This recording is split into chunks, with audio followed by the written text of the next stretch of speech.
Dylan, welcome to the show. Thank you for having me. I appreciate it. So I'm Phil. I'm a partner at Webisoft, and we build custom software. Interested in all sorts of topics. For this series, we're talking to oil and gas, uh, key people in oil and gas. Dylan, my guest today. Do you want to take a couple minutes just to explain who you are and what you do? Yeah, for sure. So, I'm Dylan. Appreciate the intro. So I work for in operations as an operations manager for Rams Petroleum. So we're located in the Virginia area. We've got stores, Virginia, North Carolina. So we're in a growth phase right now, but the company has a couple different arms too. We've got a wholesale side where we wholesale supply fuel out to individual operators. We also have a consignment model where we own properties and lease them out to tenants to run the convenience store side of it. Mm. And we also are getting in now, kind of our growth path is in the retail side. So right now we have 4 stores that we own and operate. And that's kind of the path or, side of the business that we're working to grow now and try and scale that out. So just do operations for them, kind of bounce around. It's a small company, family style company. So I've got my hands in a lot of different areas. It's been a great learning experience. And yeah, I mean, we're just kind of on that growth phase. I think talk to a lot of people about, where we're, the size of our company right now, where we're going. Everybody says this is the exciting time. You're at this smaller size, trying to scale out to bigger. And it's an opportunity really, to grow and establish the company and yourself in the industry. So yeah, I mean, that's just a little background. I've worked here now almost 4 years, came out of college, came right into this job, and then I've stayed with them since. So yeah, just a little background. So how did that happen? How did you find the job? Yeah, so one of my friends had a connection to the company. So it's going into senior year of college. He was like, hey, they're looking for interns, somebody just to uh, look into the wholesale side, somebody to help out. Like I said, small company. So he was like, hey, they're looking to kind of build SOPs, build up their procedures for basically this specific job, which was the account manager job. He was like, hey, come on, they'll show you the ropes for a summer and, you can start your journey there and see if you like it. So came on going into senior year over the summer, just kind of learned the basics of the industry, learned the basics of the wholesale side of the company, and then helped to just build up some procedures and then had a good experience with it. I like the small company feel, really getting in touch with everybody at the company, Hmm. being able to learn. They're very open with the things they're willing to teach. So I really enjoyed that, like the small company feel, and then came back after college as like they kind of had created a role, like I said, small company. So they were like, hey, we want Dylan to come back, but we don't necessarily have a specific open role. So let's find something, that we can have him do to get started and then hopefully continue to grow. So I came on as a pricing specialist. So I started just pricing fuel. So we Oh, had that's your, so 15 you're to blame, stores. right? When it goes up. I, Okay. yep. I hate to say it, but yeah, my friends would always joke. They're like, man, first off, how'd Dylan, you do get me a that favor job? here. Second, can you lower the gas prices? I'm like, man, I wish I could, but so yeah, that's how I started, and started in the pricing side of it, just kind of running some loose analytics. It was very not as data driven as we are now, but that's kind of the How does growth we that work, had. by the way? Pricing, Pricing yeah, how does that work? right now, our philosophy is mostly competition based. So you have your big players in the market, have your Wawas, your Sheets, Royal Farms is in this area as well, and we kind of track their prices in order to price our fuel. Hmm. So we're looking at the margins, we're looking at your rack prices, your all-in price of the fuel, but most of our strategy is saying, hey, if the store down the street is 5 cents cheaper than us, we have to go with them in order to keep that volume Yeah. at the store. So we're more volume focused. We're like, hey, we want to get our volume targets each month, and the goal is over the course of the year, you're going to have high margin months, low margin months, and it will kind of all Even balance out, out yeah, over at the the end course of of the the year. year. Okay, that makes sense. Is that hard to keep up? Obviously, I assume the guy next door is trying the same thing all the time. Yeah, definitely. So I mean, it's constant battle up and down, and that's when I first started. I spent most of my day really just driving around trying to source data in order to be like, hey, what is the store across the street? Yeah. You know, because you can rely on your staff at times, like, hey, just go look across the street. But certain locations, it's more feasible to do that and not. So I spent a lot of time just driving around, and I could pass one store at 9 a.m. They're at one price. I loop back at 11 o'clock, they may have changed. So I was always kind of behind the ball on the price changes. Hmm. So we really looked, that was my goal was, hey, we need to be more data driven. We need to get sources of data and make this just a more streamlined process. So we've taken it from that kind of old school, hey, drive around, look across the street method to now that we use like a software to source all of the prices, the competitor prices into one platform for all the stores. And then we can just remotely change the prices. So we have the POS and the price signs all hooked up to this software. So if I could be anywhere in the country, anywhere in the world, and I can change, one of our stores 2 cents up, 2 cents down without having anybody else involved in the loop. So That's we've cool. taken it a long way. Yeah, we went from manual price signs. There was one store we had. I literally had to go every morning, Yeah. change the numbers on it. So we've come a long way in that Now area. it's digital, right? Like it just hooked Yes. to the Yeah. internet. Okay. So where does that software get its data from? Is Yeah, so they're using actual like credit card swipes. So they oh, have sources. So they'll basically, I'm mhm. not sure exactly how they're truly getting it, but it is credit card based. So, if a Visa, price changes in the MasterCard store, sharing data, basically. yeah, exactly.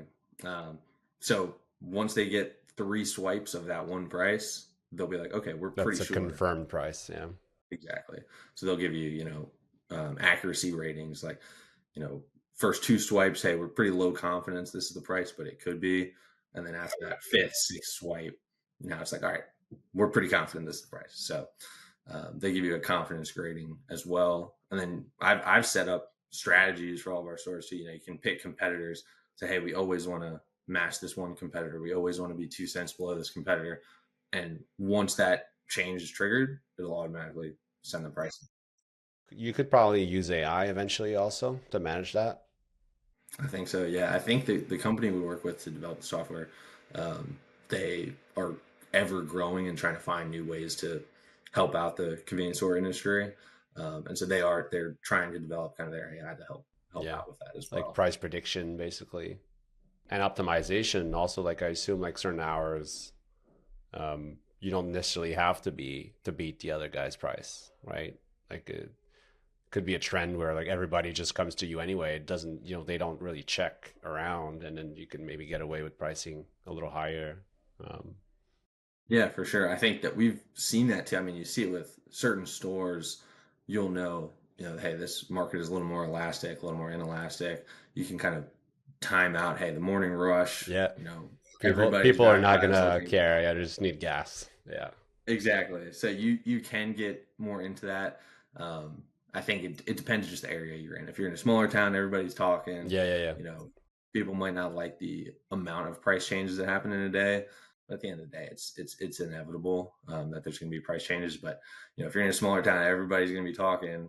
Hey, they raised their price 10 cents this morning. Why are they doing that? The guy down the street still, you know, 10 cents lower. yeah. So I don't know if you I've just got. gotten like if it's an old like I'm 40. I just turned 40 this year, and I have so many things to do in a day. Like I don't ever check the price. I just go to the one that's closest to wherever. And so like sometimes I'll just go to if I'm home, I'll just go to the one closer to home. So I have no idea if they have the best price or not. So I just wonder like is there overthinking perhaps? It's I like think yeah. so. I think there's two philosophies, like you said. You're on the one side of, hey, I need gas. I'm gonna get Yeah. gas wherever it is, wherever it's convenient for me. And then there is the other philosophy that I mean, people will try and save a penny. Drive five, They have ten to extra. drive more, so like do they spend more on gas just going to that other place? Exactly. And That's time that's how too. I see Time it has too. value as well, right? So exactly. That's how I view it as well. But some people really, they'll use the reward apps. They'll save Right. in kind of Okay. any way they possibly can. Mm. Um, Oh, that's so cool. you've got to understand your customers as well in Yeah, that of way. course, of course. Again, speaking from my own experience, and I know my wife doesn't look. Guarantee you. She was like, "Yeah, sounds good." Um, so as a younger guy, and coming into obviously oil and gas, which is a very much a legacy kind of old school industry, are you frustrated by any of the processes you're kind of stuck with? Yeah, I think I've definitely been frustrated at the beginning of trying to learn the old school methods of it and then bring in those new school methods. I think the first one, like we already talked about, was the pricing, just trying to modernize it a bit more, use the data sources and softwares that are available that Hmm. we just haven't really seen. I think my biggest goal right now is, I think, like you said, the old school methods of, hey, this is just what we do, or this is how we've always done it, so we're just going to continue to do it that Hmm. way, is what I'm trying to change. And it's not easy because people have been in this industry a long time. They've done things the same way for 20, 30 years. So trying to introduce, new data or a different way of thinking can be difficult. I think that's the biggest challenge, is just getting people on board for any of the changes that you're going to do, and the additional cost of it. I think any of these softwares that you're using, they're going to cost money, and it's hard to explain the ROI Yeah. in a way that, other than saving time. And that's what I've always said, going back to the pricing. It wasn't necessarily like, hey, we've made more money, more profit using this. So we've saved so much time and everything is much more efficient. So that's where I'm trying to get to. Right now, we're working on our dispatching side. So for the wholesale side, for our stores, dispatching. Right now, we've got two people in our dispatch team, and a lot of it is done via text. They'll have the stores text them, send pictures of what their inventory is at the store, saying, "Hey, I need full load of regular, Like half a load of manual premium." text, like someone's taking a photo and Yep, it's a okay. manual text. So we have our dispatch team really just taking in texts throughout the day of what the orders are and turning around and sending them out to the carriers to dispatch the loads. But in my eyes, that process can be simplified in a lot of ways to cut out, as much communication as one person texting somebody and turning around and texting that to somebody else. There are softwares, there is data available to make that process a lot more streamlined. You can have it all done online, but the challenge is you have these store owners or people in our company that have just done it the same way for their whole lives, basically, Yeah. and having to change or learn a new system is difficult. So, the individual store owners, they're so focused on their day-to-day operations, they just want to be able to send a text out. All right, that's clear conscious to them. But if now they have to download an app, Yeah. put it through an app, that's just a daunting like learning process for them. I do think it's possible. People are using these softwares and these data sources already in the industry. It's just about trying to get your team and the customers that you're working with, to get on board to it. Hmm. And that's where it's going at the end of the day. Like, people are going to have to change and adapt just as we continue on this technology path that we're growing on. But it's a challenge of just getting people to buy into it. I think we can implement, tons of different softwares and data to make our process smoother. But I always say, if we're not using them effectively, it does no good to us. We could pull in data from everything and have these sources available to us, but if we're not actively using it Yeah. to make better decisions, it's really doing us no good. Yeah. So it's a two-pronged approach. You got to find the process to make it more efficient. So right now we're focused on the dispatch side, and then get people, on board to it and learning it so that we can effectively use it. Yeah, I mean, there's a fine line between like helping and just adding friction, right? Like you gotta when you incorporate new technologies, even though in theory they might be beneficial, if it's such a pain in the ass to use and your end users are not capable of using them, like it's not, it does you no good, right? Um, so like sometimes I guess it's fine to keep, like the texting, for instance, if that works, doesn't really, hinder any production or If it's a quick thing and quick and dirty, it works. Maybe not replace it. If it doesn't scale, however, right? If you're kind of like it works with the personnel in place, but if you bring in new people, it wouldn't work. Then perhaps it's worth revisiting. Do you think, as a smaller company in size, and you said you were in growth mode, do you think that puts you in a good position to make quick changes? Yeah, I think it goes both ways. It can be quick to make changes because, like I said, small team, hey, we're all on the same page. Let's push forward. But at the same time, with a small team, you may have less opinions in the room. So, if half the room, if we're truly divided 50-50 on what we want to do, it may be difficult to be like, hey, what other opinion is there that we can kind of think of? I think you can get into an echo chamber at times of Mm, we're with each other all the time. We know the challenges. We are in so much agreement that we don't even get to see the other side of it or consider a different alternative. But generally, I think it is, for the most part, quicker to make changes. And that's why I've enjoyed it, is because if I have an idea, I can, hey, what do y'all think about this? If there's a little bit of support there, I can go take it and run and try and make a change. And hey, if it doesn't work out, we adjust, we pivot. I think I've been given a good opportunity to just be like, hey, try things out. We're in this growth phase. We need to do some experimentation and try and figure out what works for us and what doesn't. You're going to have some fails, you're going to have some wins, and you just got to learn to pivot accordingly. And I think too, just with the small team as well, like we're going back to the dispatching side, like you have processes in place that, like you said, work for the team you have in place, but eventually you're going to add new people are going to cycle in and out, or as you scale, you have to make those processes more efficient. mm. So that's where the biggest challenge lies, is, hey, we're in scale mode. We need to try and fine tune these processes to actually move forward. So I think, like, going back to your question, it can be easy to make changes, but it's also, you want more opinions and more feedback. So a lot of times I'll go, talk to vendors or talk to competitors, even be like, hey, what is working for you guys? What is not working for you? Some people are excited to share that, some people aren't, but you take feedback from outside the organization as well to try and apply it internally as well. Yeah. Do you use AI at all? Like AI models to maybe bounce ideas off of, or Yeah, I use AI most days, honestly, to, just like you said, bounce ideas off and say, hey, I'm working on this challenge. What do you recommend?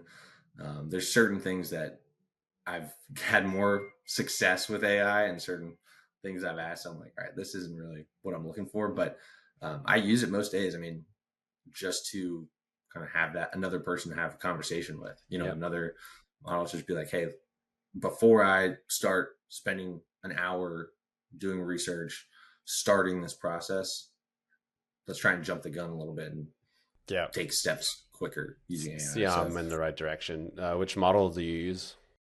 I'm using ChatGPT right now. That's just, I'm paying for the premium version. I haven't really explored many other bots to use, but this one has worked for me. It's gotten Yeah. the job done. I have noticed paying for the premium helps too. It gives you some better answers Oh yeah, with it. of course. Yeah. And I use it even in day to day, like outside of work as well. I mean, it's just a good way to, you know, it's basically replacing a Google search now. Instead of Yeah. me going to Google, Hmm. I'm going straight to the chatbot and asking the same question, and we'll get more context out of it. Use it most days. It's funny too, because like you said, with this being more of an old school industry, and I tell people, internally, or people we work with, they're like, oh, have you tested out AI? I'm like, oh yeah, like I use it all the time. They think it's, this foreign thing that, oh, teach me how to do it. How am I supposed to do it? So I've taught a couple people in our office, like, hey, this is the website you go to. Here's how you use it. And it's the Blows their mind. responses to that. Yeah, it's just amazing. They're like, oh my gosh, I can ask it anything. Like, do they know who's going to win the Super Bowl this year? It's like, They could no, they probably can't. take They a can't do guess, that. though. They could probably take a guess. Um, Yeah. yeah, there's a huge difference between kind of base models and paying models, obviously, because as they get more and more sophisticated, like they require a lot of compute. So you got to be able to save a little bit of the on the energy side. You can't really, make your best models available for free necessarily.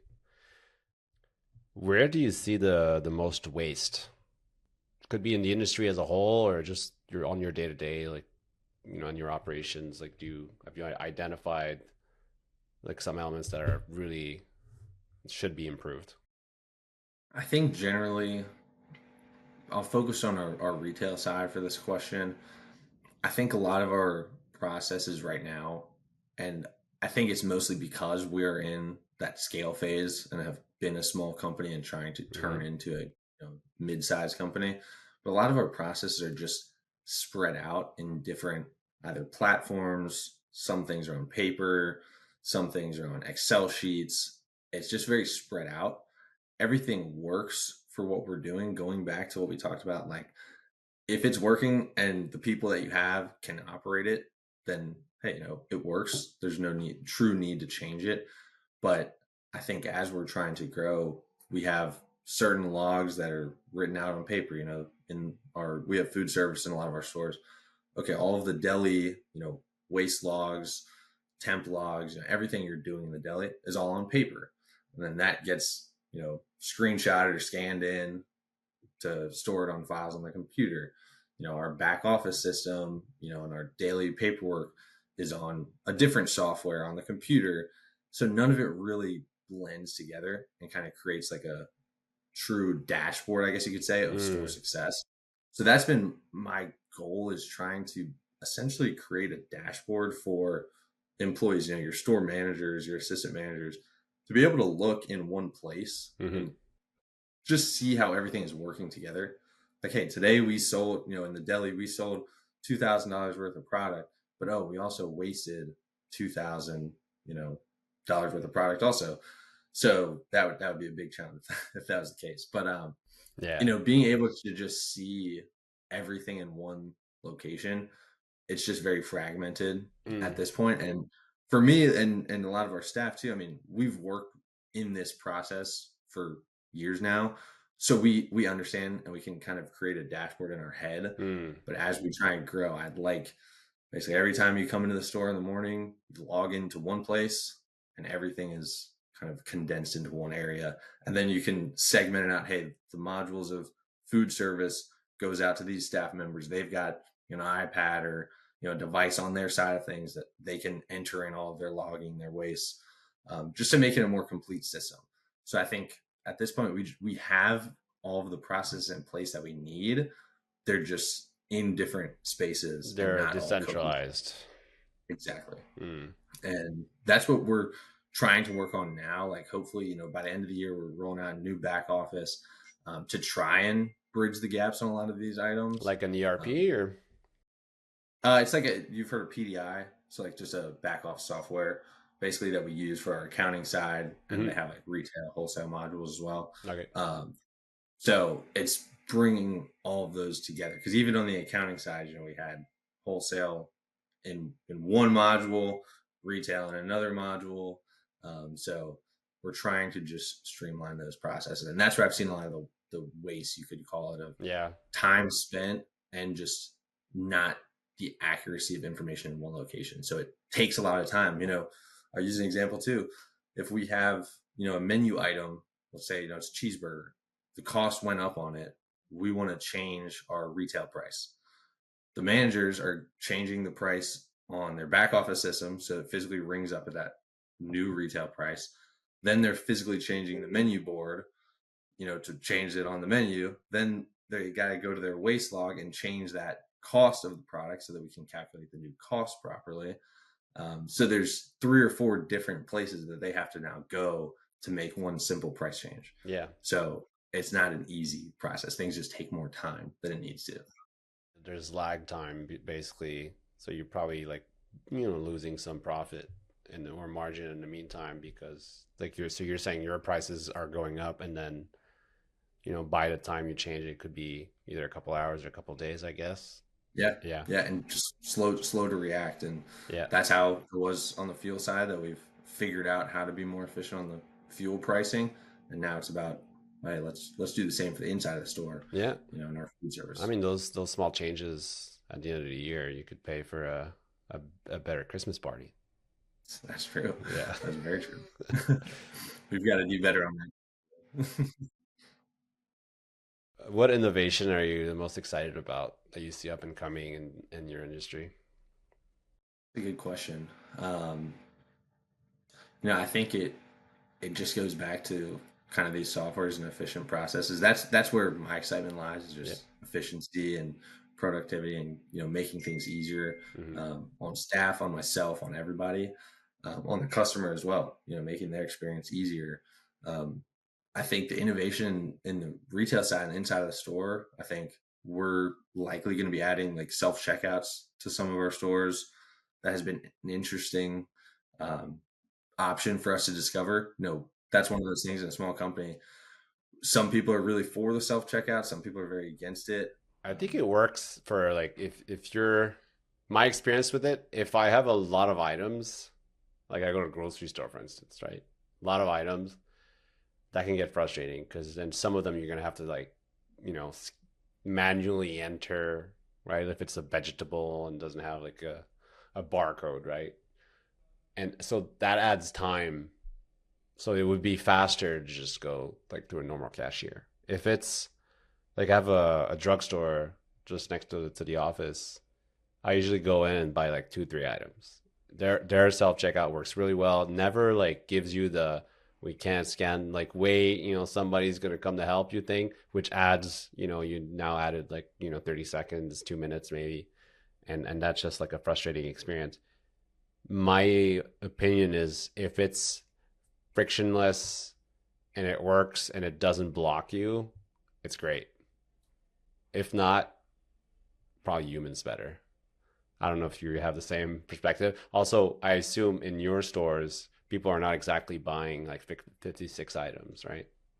Yeah, no, yeah, your basket counts are a lot lower than that. But I totally agree. I mean, if there is a way for it to be frictionless, I'll use the example I've tested out. Wawa's and Sheets, they've got self checkouts in most of their locations Mm-hmm. now, and they were out. If I go in there and I have one or two items, I'll go through it like a breeze. Haven't had any issues, no problems. But from a smaller company too, you really have to have your back office operations in place. Like you said, if a barcode's not scanning Yep. or something, is off in the system, you could end up losing more money too by, hey, you mischarge.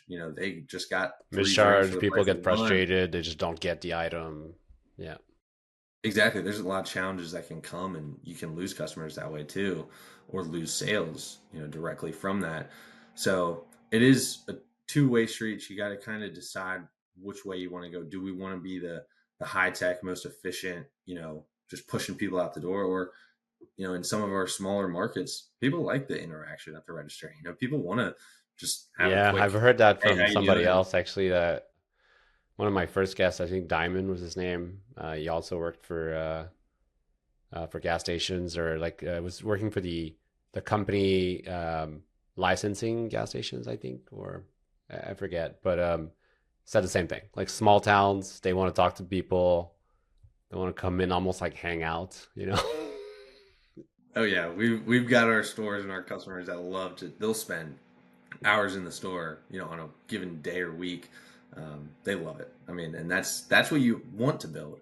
Yeah, Is those bit of a community yeah type community stores. type approach. Yeah, Yes, that's what you want to build, and it's hard to say, hey, we're building this, but also we need you out the door. Go through the self checkout line, yeah. please. Go So talk to the there's robot.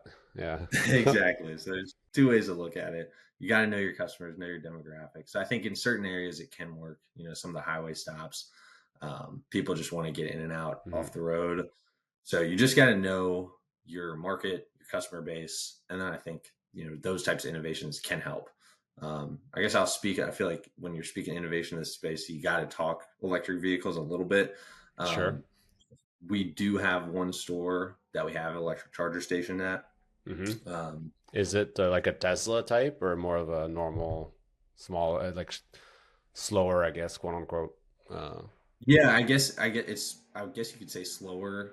It's BP has their own, it's called BP Pulse. So Okay. it's their own network of electric chargers that they're trying to build out. So we were one of the first locations on the East Coast to get the chargers. So BP, funds the project, gets it, moving at your site. This is one of our highway stops. It's kind of our flagship location. So they targeted that site to be one of the early movers, early adopters of the technology, and it's been good. I don't think we've seen. I think people always project electric vehicles to take over a lot sooner and sooner, and it's next year. When it's all going to happen, everything's going to change. I don't see that as much, but I do see electric chargers and electric vehicles as kind of another opportunity to get customers in your store. It's just another offering that you can have. It's just like, in my opinion, like adding a car wash or adding food service. It's just another amenity that can kind of get people in the door at your location that can help you stand out as well. There's only so many electric chargers in the area. So if you're one of them, you can add to your customer accounts each day. That innovation has been at least exciting, and it's been cool to see it grow. I don't see it taking off as much in the impact, on the industry as much as I guess you could say we predicted Yeah, 5-10 years predictions have ago. been a little off.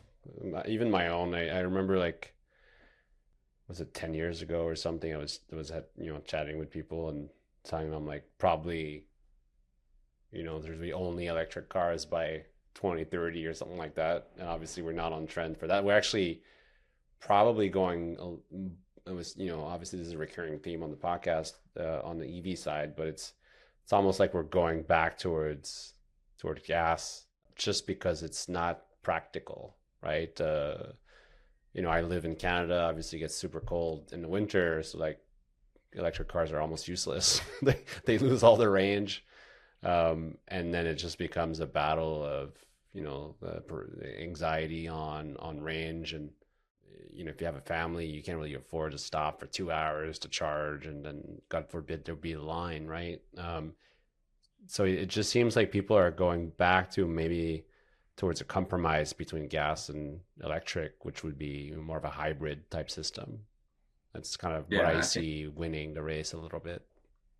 yeah, I think you're right. I think we predicted to come out a little hotter and the innovation to take over, for those inefficiencies that you could say, electric vehicles have. But yeah, it just hasn't really come to fruition the same way that we thought it might. Hmm. Obviously, I mean, you see just visually driving around, you feel it. You see electric cars everywhere you go. Hmm. Um, you see Teslas, you see the Cybertrucks now everywhere. So it does feel like just visually and anecdotally that it is here, but I think you're still like seeing the growth of gas powered vehicles. That's still the majority of vehicles on the road. Yeah. Um, so there's still a balance of it, but I do think at least right now that innovation is exciting. It just has slowed a little bit over Yeah, the it's last going to couple be of a years. slow transition, whereas I thought it would be a little faster and almost like forced down on our throat, by the governments and everything. But now they're going back a little bit on their on their planning. Final question for you, Dylan. What's the real blocker to innovation, in your opinion? And that's kind of an obvious one, but is it tech, resources, or culture? Man, that's a tough question. I think culture um, takes a lot of that. You need the culture in place in Yeah. order to innovate. Hmm. Um, if you're resistant to that change, you're not going to be able to make it happen. And I think specifically for our company now, we are trying to build that culture up to be ready to innovate more.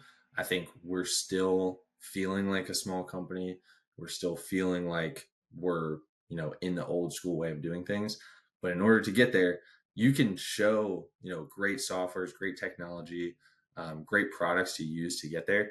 But if the people involved are not on board with it, are not ready to go and see that, vision forward for that innovation and that growth, you're not going to be able to effectively use it.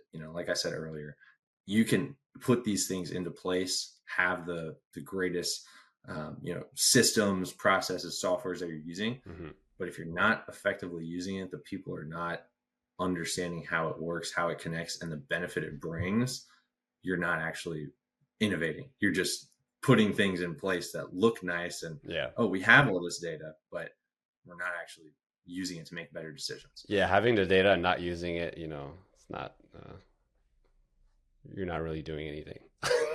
No, no, you feel like you're doing something. You spent money to do something, but you're not actually Yeah. getting anywhere with that growth. So I think the people have to be on board, and it's about big thing I focus on is the team trying to get everybody to buy in to what we're doing. It's hard to go against the grain and push either upwards or downwards a new process or new thing we're trying to do Yeah. unless the people are bought in. It Mhm. starts at the top, people have to be bought in to do it. And then it's up to those, middle managers to teach and train and educate accordingly to get people to buy in and see the value of it. People don't like change. People don't want to change, as often as maybe they say they do or they try to. But when it comes to it and there's a change implemented, people are very resistant to it. And Yeah. it's up to those managers and those supervisors to really say, hey, this is the benefit. I'll show you why it works. I'll show you how to make it work. And then let's implement it together and kind of grow. So yeah, I think culture's a big part of innovation. You got to have your team on board in order to grow and scale. Yeah, and sometimes when people are against the change, they'll sabotage a little bit. So that's another thing you gotta watch for and part of the equation. Dylan, thanks so much for jumping on. This was great. Yeah. Thank you, Phil. I appreciate you having me on.